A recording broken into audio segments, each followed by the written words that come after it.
Good evening, New York. Thanks for joining this virtual town hall. With most of us confined to our homes, preventing from gathering amid the COVID-19 pandemic, it's critical we keep talking to each other, coming together even as we stay apart. Thanks to BronxNet, Brick TV, the Citizen app, and others, we can. Tonight I want to hear from you and have a conversation about some of the greatest challenges facing our city in this moment and the opportunity we have to meet them. Ask your questions in the comments at facebook.com and facebook.com/NYC Public Advocate or by email gethelp@advocate.nyc.gov. A lot of people both in our city and outside of our boroughs have been decrying it, suggesting that New York is lost. That's not what I see, and it's just not the reality. Now, two things are still true: that we are facing immense obstacles and that we can and will overcome them. The people predicting New York City cannot recover from these crises lack faith in our city, imagination toward our capacity, vision for our future, or a desire to be part of that work. Now, that's not to minimize the reality. Right now, we're facing a series of serious compounding crises. This moment is unique, but we've learned that the pandemic has magnified and exacerbated issues which already existed. The last 6 months have been incredibly turbulent, but when it comes to the systems of our city, much is the same, and much of that is a problem. The COVID-19 pandemic has often forced us to be reactive in our initial response. Often those reactions were too slow or based on misplaced priorities, but they were reactions made in the moment. Now, in the long-term response and recovery, we should be making decisions and plans that are intentional, not incidental. When it comes to our economic and public health recovery, we need to make decisions grounded in medical science, framed in equity and justice, and consider both the immediate impact and long-term consequences. It's true in the need for rapid results testing. It's true in providing aid to our small businesses. It's true in the need for the city to engage in long-term borrowing and the state to approve it. It's true in the need to raise revenue from the most wealthy New Yorkers to help the most in need. Probably the most clear and immediate demonstration of a failure in this regard is with schools reopening in person, just 1 week from today. The mayor and the chancellor got an assignment over 5 months ago to develop and implement a strategy for schools in the fall that would be educationally sound, scientifically supported, and centered on the safety of students and staff. Failure to deliver on that charge while holding to arbitrary deadlines has put teachers and administrators, students and parents in a near impossible situation. The good news is they seem to finally recognize it in delaying the reopening of schools slightly. But we're 7 days from our schools opening their doors, 55 cases too many in the staff who have already returned to buildings, and still unprepared to meet the monumental task before a city at risk of another wave of the virus. The administration is set to fall victim to the same logistical failures and logical fallacies as it did previously, now just with a new date. Reopening strategies need to be deliberate and methodical, guided by science and framed in equity to minimize risk. We need more time for preparation and less focus on a looming, unrealistic, and unsafe deadline. Our approach must center not on massive expense for a tenuous plan, but on implementing the most effective system of remote learning possible while working to restore in-person learning in phases, beginning with those who have the greatest need. And the need for funding our schools is great. The need for supplying our teachers and students is great, to provide an equitable and safe educational environment. This is made even more difficult as the city's strategic response is shifting beneath their feet and massive education cuts are hanging over their heads. The governor, right now, is currently threatening a 20% cut. And it's absurd that just as teachers, administrators, and students are struggling to return to school and implement entirely new systems, the governor would cut a fifth of their budget. We need to stand against these cuts in every way possible, with just a week until classrooms are set to reopen. If we face the same shortcomings in a week that we do today, nothing will have changed but the calendar, and further delay will be needed to put in place critical infrastructure before gradually phasing in reopening. The mayor needs to listen to students, parents, teachers, and scientists and school staff who are imploring him to prioritize safety and not a schedule. Amid these compounding crises has also come a new reckoning on racial justice and policing injustice, one which based in the incidents and the activism we have seen, felt, and been a part of for many years. Black Americans across our country are shouldering the burden of a shared trauma. a trauma that is not new, that is always a part of our lives and our very existence. At the same time, this is an opportunity for greater change. If we commit to a positive vision and avoid the urge to revert to our corners and our talking points, meaningful shifts in our funding and our laws around policing, shifts in the way we think about public safety are not only possible, they are essential. This moment of change also comes at a moment of tragedy, when we have seen a spike in gun violence that is claiming lives and devastating communities. To all who would say that law enforcement has no role in combating this plague of gun violence, you are wrong. To all those who say law enforcement is the only and biggest solution, you are wrong. To those who would seek to inflame tensions rather than mend communities, you are only doing greater damage.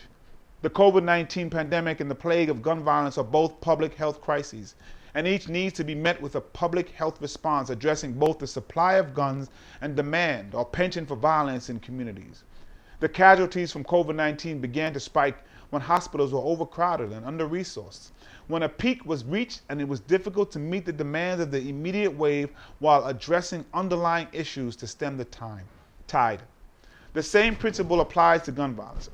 If we are not willing to go further, to commit the resources toward complex rather than acute solutions, we will see limited success and repetition of failures.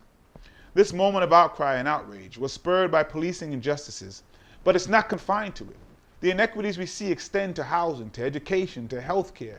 As a pandemic that has devastated us all, but disproportionately impacts Black and brown lives, and addressing them means creating change across all of these areas of public safety and public health. In order to protect and promote public safety, we need to redefine public safety itself. It's not solely policing, nor is it fully separate from it. It relies on everyone playing their role to co-produce public safety within a framework that enables New Yorkers to examine it, strengthen our relationships to communities, and ensuring members of all communities are empowered to be the change agents needed to create safety. In our streets, we need a community-centered approach to gun violence that elevates community groups to reduce conflict. In our schools, we need to maximize the number of social workers and psychologists who work from a restorative justice and trauma-informed approach to student behavior that maintains accountability while disrupting the school-to-prison pipeline. And when it comes to police, it's as much about what should not be in their workload as is what is. Mental health crisis response does not necessitate police. Transportation enforcement does not always require police. And homelessness should not be criminalized. Across our systems, we can change our laws and our focus to prioritize public health. These issues are structural, and confronting them is an extraordinary task. But we cannot let ourselves be confounded into inaction by their complexity, preventing progress. We need to meet this moment by exhibiting leadership, not by approximating it. Through job performance, not performative gestures. Leadership in the face of these challenges is about fulfilling a positive vision, to know the right path, then determine how to achieve it, to focus on the details but not the political wins. With true leadership, New Yorkers will partner in progress. New York's problems are still here, but so are New York's people. I know we can get through this together, and I'm so happy to have this conversation with you all. Thank you for taking some time out today. Now we'll take questions from people who've sent questions to our office, received from New Yorkers across the city on our social media channels. If you have any questions during this live stream, feel free to email them to gethelp@advocate.nyc.gov. You can email gethelp@advocate.nyc.gov, or send us a message at Twitter at NYCOPA, at Twitter, NYCOPA, or Facebook at NYC Public Advocate, NYC Public Advocate. We have a few questions here. Let's see. First one. What roles do you see community members playing in public safety? What ways are we empowering them to do that? It's an excellent question. It's one of the things I was most disappointed with in the past few months of our conversation. We talked about budget, In the police department, we talked about defund police. People actually misused and misrepresented what that was, unfortunately. But what we missed out was having a real discussion about what public safety is and what it isn't. And we know in communities where they have access to quality health care, quality safe housing, quality to great educational facilities, access to nutritious food, jobs that they can help pay for those things. Public safety looks a lot different. Now, this is not to be an excuse for accountability. You can have both these conversations at the same time. And there's two things when it comes to gun violence, in particular, supply and demand. We need the federal government and the state to really do more in stemming the tide, the flow of guns into our community. But on a local level, we need to address the causes of people, especially young people, communicating through this violence and using guns to have a solution for a temporary problem, but they have a permanent solution. And so one, we definitely need to fund our community groups in places like the crisis management system. You may have heard of Cure Violence and interrupters that go in there and really do a great job of interrupting that spread, like a public health disease, that spread of violence, that spread of gun violence. They need to be fully funded.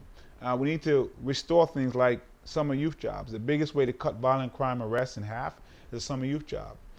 While the police department received overtime, we cut that budget of summer youth jobs over half. And I've always said, if we see the need for overtime in an agency like the NYPD, we should see the need for overtime in other agencies, like the Department of Youth and Community Development, like the Department of Education, or at least funding other programs like Summer Youth Job. It's a collective co-production of Summer Youth, and we want everybody to have what they need. I'm sorry, co-production of public safety, and we want everybody to have what they need to be able to produce it. Let's see, what other questions?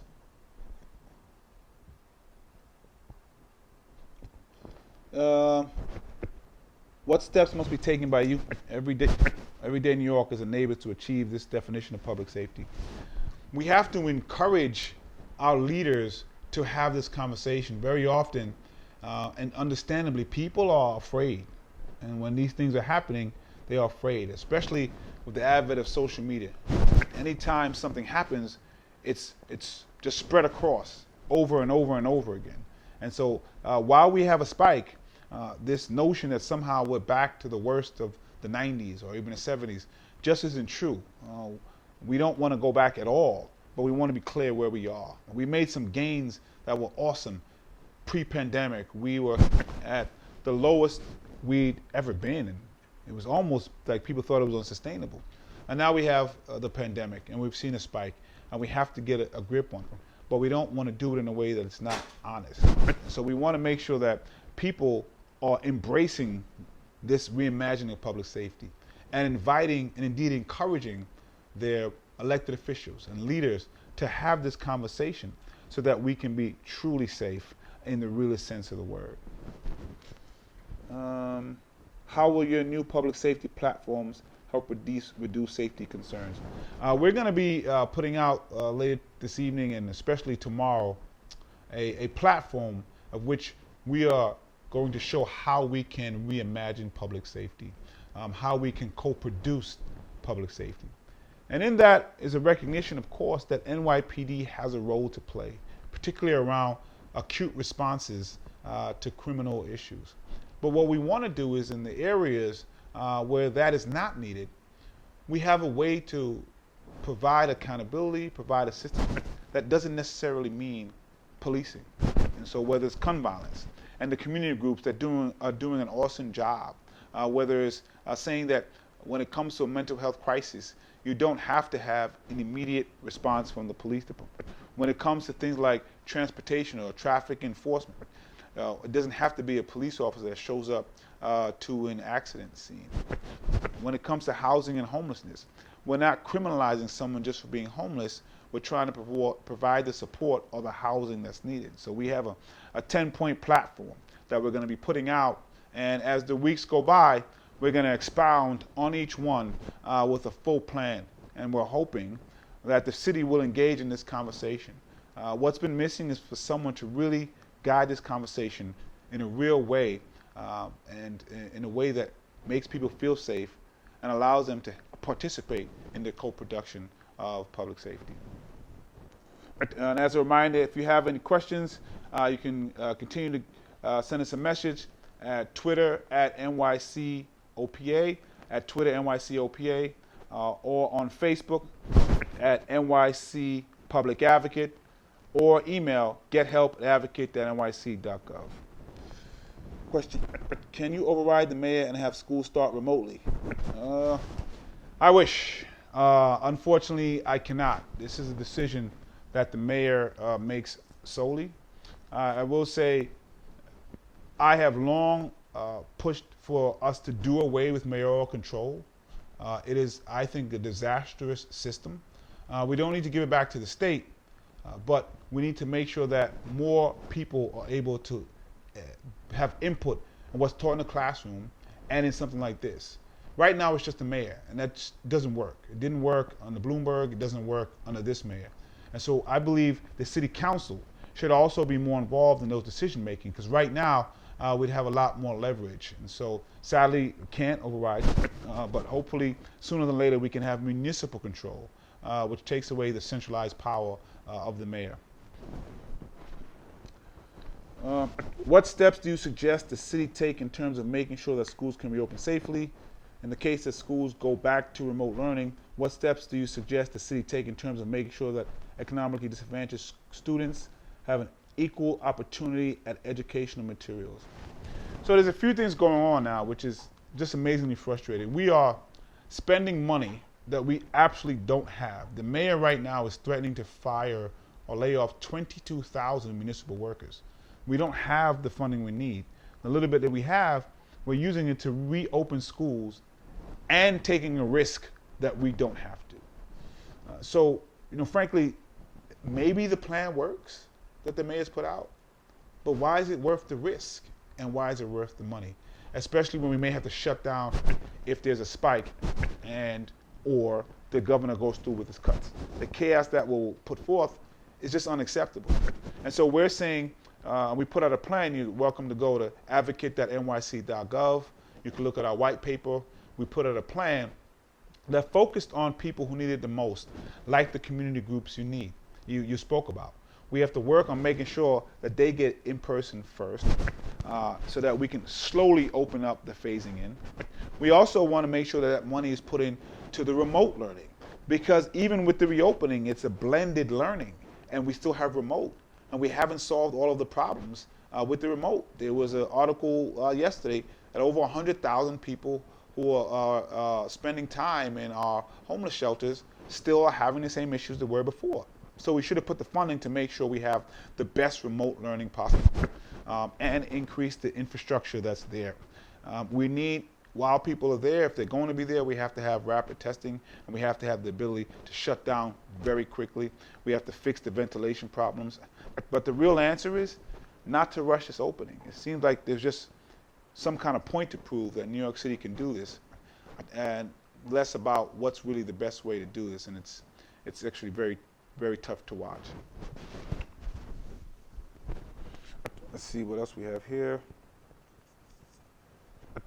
Who could implement a process that would ensure members of the public can see and understand the city budget well before it gets voted on? That's an awesome question. I always said, as a council member, probably the most important thing that is done is voting on that budget. It went down slightly, but it's still around a $90 billion with the billion-dollar budget. It's probably the thing that the public understands the least. And it's also not the most fun conversation, but I do believe there has to be a mechanism of where we discuss these budgetary items, where people who are interested can see it before the day of the vote, before the speeches. And my office has been exploring how best to do that. We haven't figured out how to do it yet, but I'm having conversations with folks about how we can bring the conversation to the public so they can understand what's going on, understand the complexities of it, understand what powers the council has and doesn't have. And just a reminder, people don't know, this is a very mayor-centric system. Not just about Mayor de Blasio, but the mayor itself. And so I think the more people learn the limitations the council have. Now, they do have powers that they don't exert, but there are severe limitations that needs a charter change. And I think the more information goes out, the more people will push to help that balance of power be put in place. Let's see what else we got. Oh. It was horrible to hear a mother tell everyone about her encounter with police when her son had a mental breakdown. Will you push the city to make a new phone line? It's tough to hear these stories repeatedly. One of the things that we talked about with public safety is often when police are called as a catch-all, when people can't figure out what else to do, they dial 911. That's unfair to the community. It's unfair to the police officers who don't have but so many tools. And when that combination happens, it's bad. And so what we're saying is police don't need to be the initial point of contact for someone who's in an acute mental crisis. They actually need medical assistance. And so we have a bill in right now that actually would create a new number, because when people call 911, it starts off a criminal response. What we need is a medical response. And so we're trying to get a new number in place, as well as an infrastructure in place, so that people feel comfortable calling and knowing that they'll get the medical attention that they need, not a police response. Because even the best intended police officer, we've learned that when they show up, the presence of the handcuffs, of the gun, of the baton, it can make a situation more intense. And what we want to do is de-escalate. Let's see what else we got.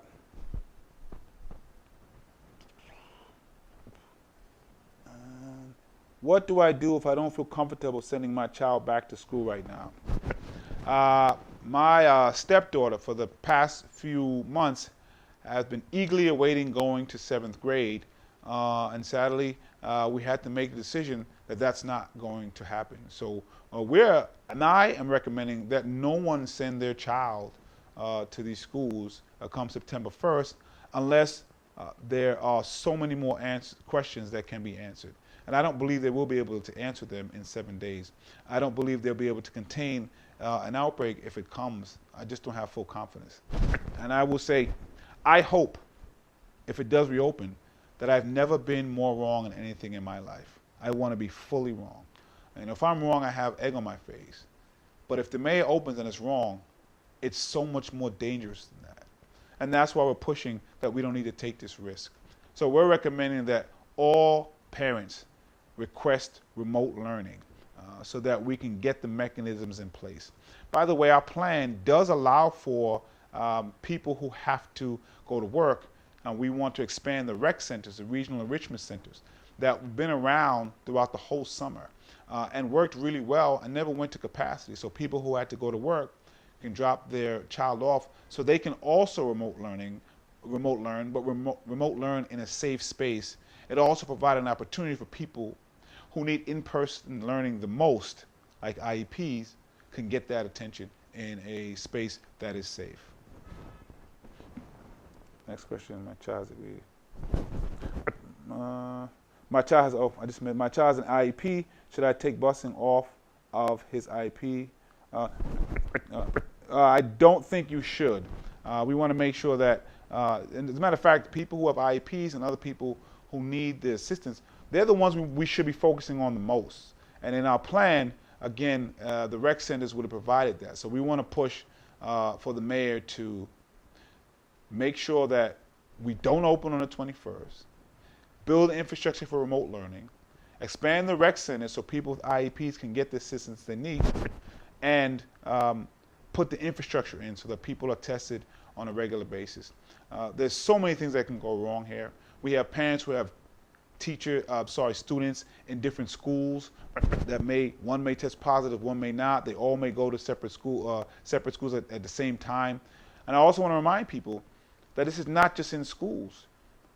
System 1.1 million students, not counting the staff who are in the schools, will be taking mass transit, at least 250,000 of them, going back and forth and all throughout the city to and from schools. This affects the entire city. And it's just tough that this risk is being taken right now.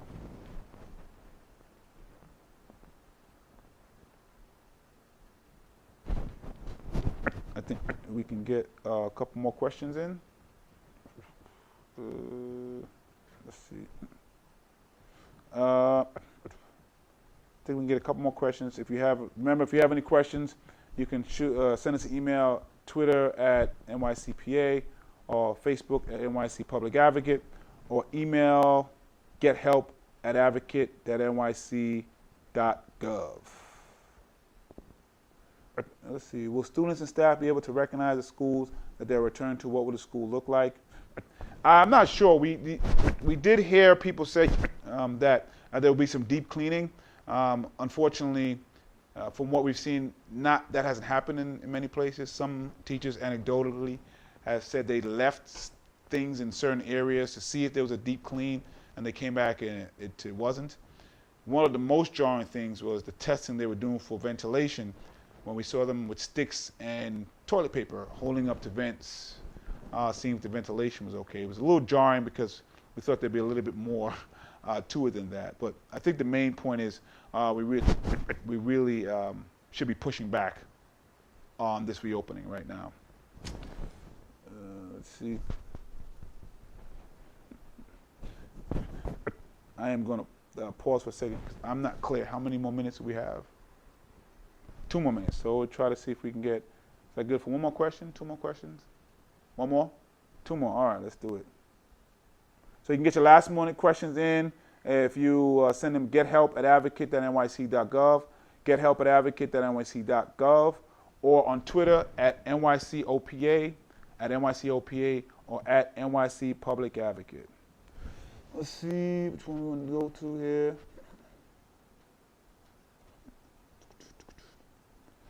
Let's go do this here. Will you run for mayor? Not a question I can really expound on here. The short answer is I'm going to be asking folks to let me be the public advocate for as long as they will allow. I think we have to have someone who continues pushing on these issues. But thank you for that question.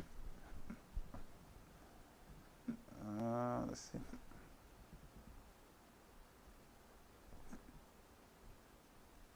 Another one coming in.